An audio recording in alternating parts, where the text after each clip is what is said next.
Now, a couple of people recently have asked me to explain how all these Marvel movies fit together. So I thought I'd put together a little video. I've organised it into 3 chapters to try and impose some sort of structure on it.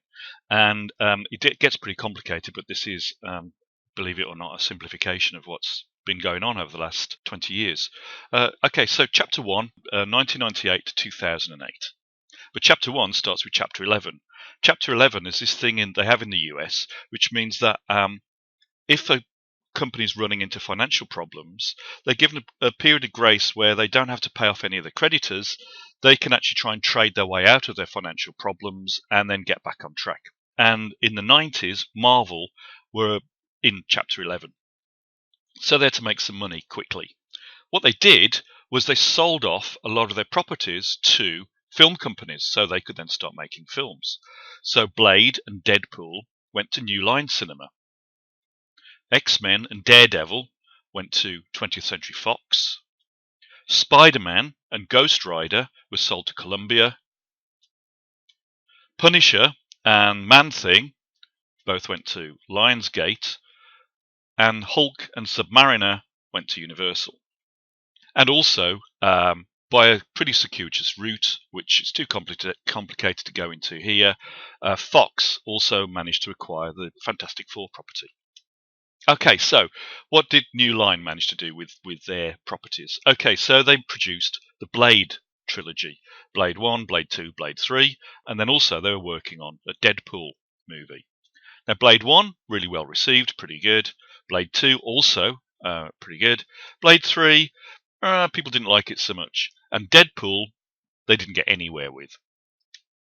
However, notice, sitting in the background at Blade Trinity, a certain face that we'll see connected with Deadpool later on. Bit of foreshadowing there. Okay, at Fox, they developed their X-Men property, and that they produced a trilogy. X-Men 1, 2, and 3. X-Men 1, again, pretty well received. X-Men 2, also well received. X-Men The Last Stand, not so much. We're going to be beginning to see a pattern here. Now, Fox also had the Daredevil property, and one of the things that's a lot of people maybe don't get with these properties is that actually, if you acquire Daredevil, you don't just acquire Daredevil, the central character, you get all derivative works. And in this case, a derivative work means any superhero or supervillain or location that was first introduced or mainly associated with that comic. So, for instance, Kingpin originated with, first appeared in Spider-Man, but is mainly associated as an enemy of Daredevil. So the Fox not only acquired Daredevil, they also acquired Kingpin and also Elektra. So they made the Daredevil movie, which didn't go down too well, and also they made the Elektra movie, which also didn't go down very well. They managed to work on their Fantastic Four, and they brought out 2 movies associated with the Fantastic Four, also both of which were pretty pants. Now, over at Columbia, they had Spider-Man, and this is the Tobey Maguire Spider-Man, which were directed by Sam Raimi. And again, the first 2, pretty good. The third one, not so much. It was pretty embarrassing, really. I managed to sit through it, but only just. Also, at the same time, they worked on Ghost Rider. And also, again, Ghost Rider didn't go down too well.